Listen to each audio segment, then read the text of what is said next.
नमस्कार दोस्तों, stock market studies में फिर से एक बार आपको बहुत-बहुत स्वागत है। तो आज मैं फिर से आपके सामने कुछ इम्पोर्टेंस कंपनी का अपडेट लेके आया हूँ और वीडियो शुरू करने से पहले मैं एक चीज़ आपको बोलना चाहता हूँ कि पिछले दिनों में हमारा इंडिया में जो मंगलयान 3 था, वो फाइनली यहाँ पे लैंड कर चुके हैं चाँद पे। तो इसके लिए एक गर्व का फील होता है। तो आपको भी अगर होते हैं तो मुझे ज़रूर कमेंट्स करके भेजना। क्योंकि मुझे भी अच्छा लगे कि हाँ, जो बढ़ते हुए इंडिया का ग्रोथ हो रहा है, उसके साथ-साथ जो इकोनॉमिकली ग्रोथ हो रहा है, उसमें हम लोग भी पार्टिसिपेट कर रहे हैं एज़ ए स्टॉक मार्केट में इन्वेस्ट करके। क्योंकि देखिए, आप कहेंगे सर इन्वेस्टमेंट करके तो मुझे लॉस होता है तो कंपनी का गव सरकार का क्या फ़ायदा है? देखिए, लॉस होगा, प्रॉफिट होगा वो आपके ऊपर डिपेंड करेगा। आप किस तरीके से उस कंपनीज़ के ऊपर स्टडी किए, किस तरीके से काम कर रहे हैं, उसके ऊपर डिपेंड है। देखिए, आप अगर सीख कर रहे हैं तो ठीक है, अगर आप किसी को टिप्स लेकर कर रहे हैं तो गलत है, मेरे हिसाब से गलत है। तो मैं इसलिए बार-बार बोलता हूँ मेरे वीडियो हमेशा एज़ ए एजुकेशन पर्पज़ में होता है, सिखाने के लिए होता है, कोई भी टिप्स देने के लिए हो नहीं मतलब नहीं होता है। तो प्लीज़ इस वीडियो को एज़ ए एजुकेशन पर्पज़ में ही देखना। तो वीडियो को अच्छा लगे तभी लाइक करना। तो चलो देख लेते हैं कौन-सा कंपनीज़ का अपडेट है इस वीडियो में। सबसे पहले जिस कंपनी के बारे में डिस्कशन करूँ उसका नाम है यूनो मिंडा। तो यूनो मिंडा मुझे पिछले कुछ दोस्तों ने कमेंट किए थे तो पिछले बार में मैंने वीडियो को बना के दिया और मैंने आपको ये भी बताया कि यूनो मिंडा एक मेरे फेवरेट कंपनी भी है। ऐसे नहीं कहूँगा कि यूनो मिंडा मेरे पास नहीं है और मैं भी इस कंपनी के ऊपर छोटा-मोटा होल्डिंग करके रखा हूँ, ज़्यादा नहीं। और इस कंपनी के ऊपर कभी भी ट्रेड बने तो मैं अच्छा ट्रेड बने तो मैं अच्छा खासा ट्रेड लेता हूँ। क्यों? क्योंकि उसके पीछे कारण भी है क्योंकि कंपनी एक ऑटो इंसिलरीज कंपनी है और कंपनी का मार्केट कैप 35,000 करोड़ के आसपास है और कंपनी का आरओसी 19 के आसपास है और आरओई 17 के आसपास है। इसका मतलब एवरेज जो 15% माना जाता है उससे ऊपर है तो एक बेस्ट है।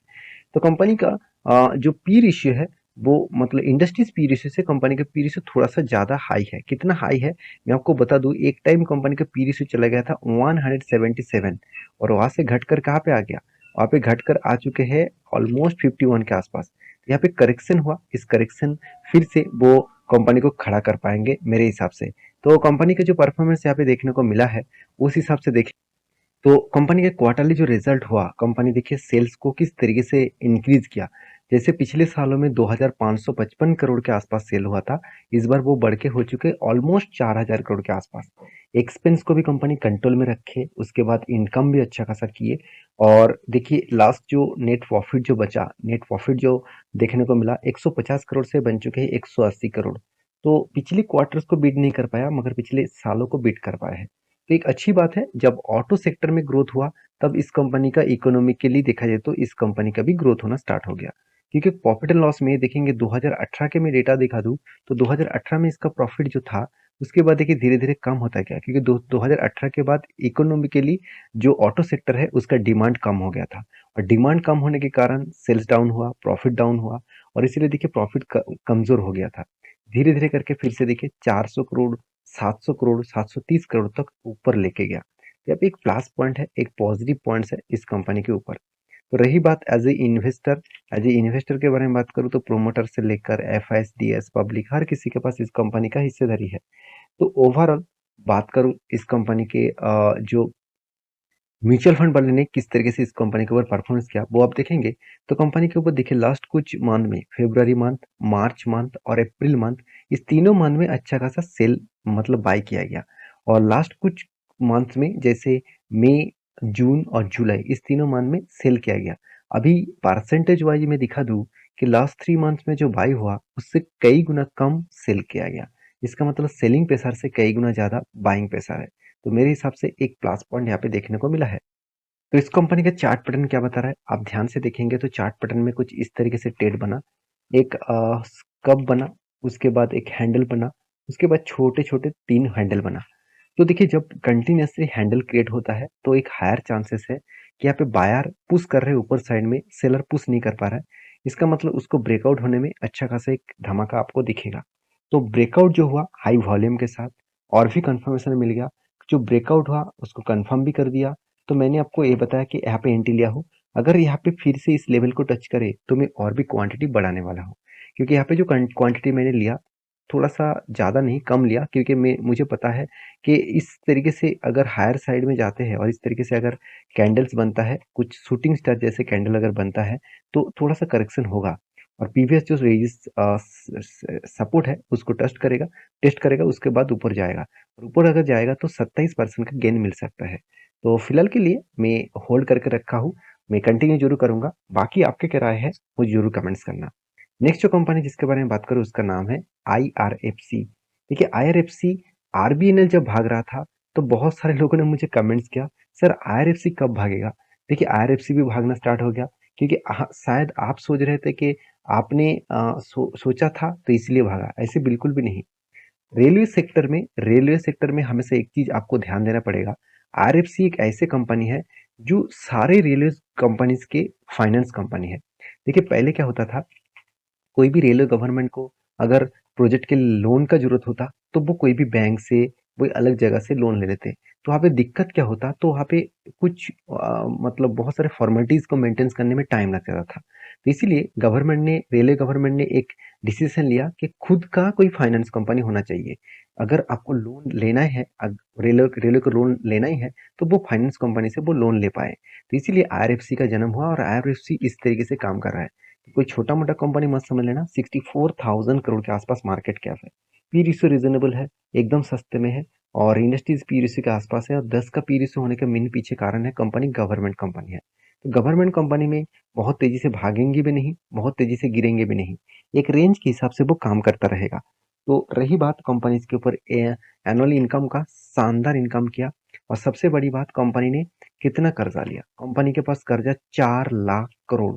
आप कहेंगे सर 64,000 करोड़ का मार्केट कैप और 4 लाख करोड़ का कर्जा।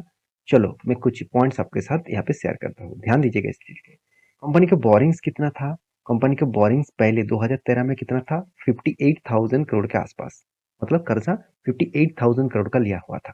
और उस टाइम कंपनी का रिजर्व कितना था, 4,000 करोड़ के आसपास। ध्यान दीजिएगा, अभी कंपनी का जो कर्जा है वो बढ़ के कहाँ पे आ गया, 4 लाख करोड़। तो उसमें कंपनी का रिजर्व कितना बढ़ा, 32 करोड़, सॉरी 32,000 करोड़। तो इसका मतलब रिजर्व का भी ग्रोथ हुआ, कर्ज का भी ग्रोथ हुआ। कर्जा ज्यादा लिया फाइनेंस कंपनी, मतलब कंपनी ज्यादा से ज्यादा लोन बांट रहा है, ज्यादा से ज्यादा वो लोन के हिसाब से इंटरेस्ट कमा पा रहा है। अभी इंटरेस्ट कितना कमाए, प्रॉफिट कितना कमाए, वो देख लीजिए। ऐसे नहीं कि कंपनी से लोन लेते ही जा रहा है, ऐसे नहीं है, कंपनी लोन लेने के बाद इनकम भी अच्छा खासा कर रहा है। 6,000 साढ़े 6,000 करोड़ के आसपास इनकम भी हो रहा है। तो जब हर कंपनी का पैरामीटर्स पॉजिटिव है तो उस कंपनी का डरने वाला क्या बात है। जब शेयर भाग नहीं रहा था, एक ही रेंज में था, तब मैं आपको चिल्ला चिल्ला कर वीडियो बनाकर यही बता रहा था, आज नहीं तो कल कंपनी जरूर भागेगा और आपको अच्छा खासा एक रिटर्न्स भी देंगे। और दे दिया ना रिटर्न, एक साल में 127% का रिटर्न। तो मैंने कहाँ पे इस कंपनी के ऊपर एंट्री लिया था वो मैं आपको डिस्कशन करूँ उससे पहले कंपनी के ऊपर म्यूचुअल फंड के क्या राय है वो आप एक बार देख लीजिए। देखिए म्यूचुअल फंड वाले ने क्या किया, चलो एक बार मैं दिखा देता हूँ। अब ध्यान से देखेंगे तो म्यूचुअल फंड वाले ने कंटिन्यूसली सेल किया था, लास्ट कुछ मंथ्स में कंपनी के ऊपर बाय करना स्टार्ट किया। अभी इसका चार्ट पैटर्न देखिए, तो देखिए मैंने आपको एक ट्रेड मेंशन किया था, और वो ट्रेड क्या था, एक शोल्डर कम हेड कम शोल्डर था। तो शोल्डर कम हेड कम शोल्डर जब बनते हैं तो उस लेवल को ब्रेकआउट करने का इंतजार करना पड़ता है। तो यहाँ पे क्या हुआ, यहाँ पे ब्रेकआउट हुआ, और उसके बाद देखिए टारगेट किस तरीके से अचीव हुआ, 30% का टारगेट यहाँ पे मिला है।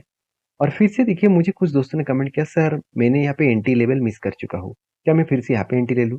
देखिए आप, यही आपका गलती है कि आप हर जगह पे एंट्री ढूंढते रहते हैं, सही टाइम के सही पैटर्न्स के इंतजार नहीं करते हैं। पैटर्न्स को तो बनने दीजिए, यहाँ पे शानदार तरीके से पैटर्न्स बना था, तभी यहाँ पे टारगेट हुआ। तो ये पैटर्न्स क्या आपको क्या लग रहा है पब्लिक ने बनाया है, बिल्कुल नहीं।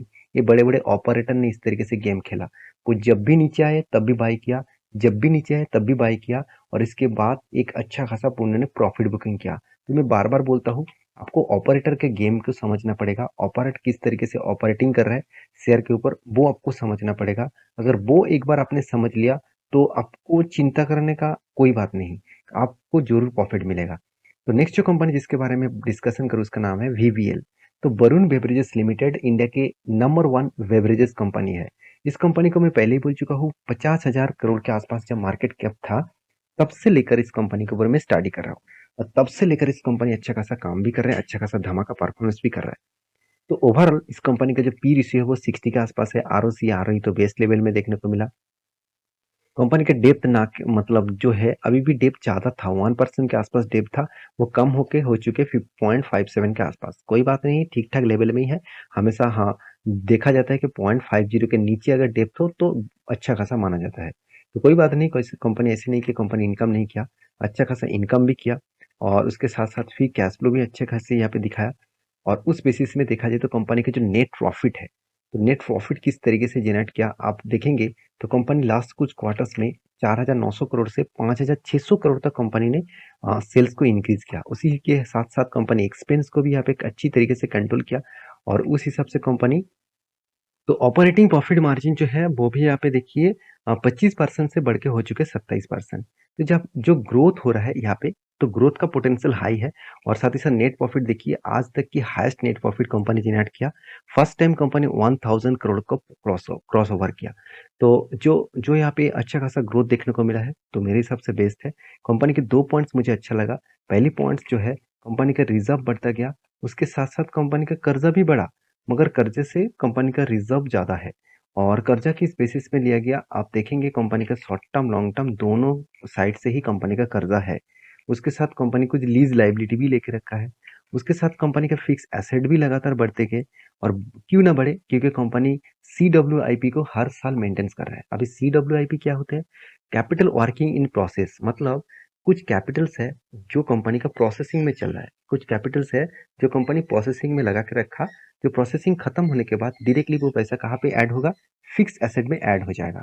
तो कंपनीज के जो इन्वेस्टर है उसके बारे में बात करूँ तो एफआईएस पब्लिक हर किसी के पास इन्वेस्टमेंट है, क्यों ना रखे? क्योंकि इस कंपनी अच्छा खासा धमाका रिटर्न जो दिया, कंपनी का सेल्स ग्रोथ तगड़ा है, प्रॉफिट ग्रोथ तो और भी डबल तगड़ा है, रिटर्न ऑफ इक्विटी भी शानदार है, साथ ही साथ सीएजीआर का परसेंटेज 5 साल में 50%, 3 साल में 70%, 1 साल में 70% रिटर्न दिया।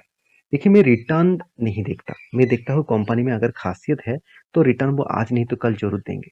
और मैं 50,000 जब इसका मार्केट कैप था, 50,000 करोड़ जब इसका मार्केट कैप था तो तब से लेकर मैं इस कंपनी के ऊपर यही सोच के चला था कि कंपनी इसके ऊपर मैं टारगेट रखूंगा 1 लाख करोड़ का मार्केट कैप। तो 1 लाख करोड़ मार्केट कैप तो बन चुके हैं कंपनी। तो अभी फिलहाल के लिए target obviously as a swing tradings के हिसाब से काम करता हूँ। लॉन्ग टर्म के लिए अभी इन्वेस्टमेंट तो पहले से ही है तो उसको मैं कंटिन्यू करूंगा, नया कोई ट्रेड नहीं मतलब इन्वेस्टमेंट नहीं करूंगा। तो ट्रेडिंग के पर्पस में जरूर काम करूंगा। कितने बार ट्रेड बना था वो मैं आपके साथ शेयर करूँ। उससे पहले देखिए लास्ट जून मंथ में क्या हुआ, अच्छा खासा बाइंग हुआ। जुलाई मंथ में प्रॉफिट बुकिंग हुआ। उससे पहले कुछ मंथ में छोटा मोटा प्रॉफिट बुकिंग होता था, बाइंग किया भी गया और सेलिंग भी किया गया।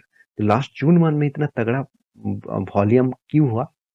अब देखेंगे तो जून मंथ कहाँ पे है यहाँ पे, और इस टाइम में क्या हुआ जून मंथ से पहले ही क्या हुआ, अच्छा खासा बाइंग किया गया और अच्छा खासा बाइंग किया गया। मैंने आपको ये भी मेंशन किया कि कंपनी एक रेंज के अंदर फंसे हुए हैं। इस रेंज के अंदर जब कोई कंपनी फंस जाते हैं उसकी ब्रेकआउट होने का चांसेस है, चाहे वो अपर साइड में हो सकते हैं, चाहे वो डाउन साइड में भी हो सकते हैं।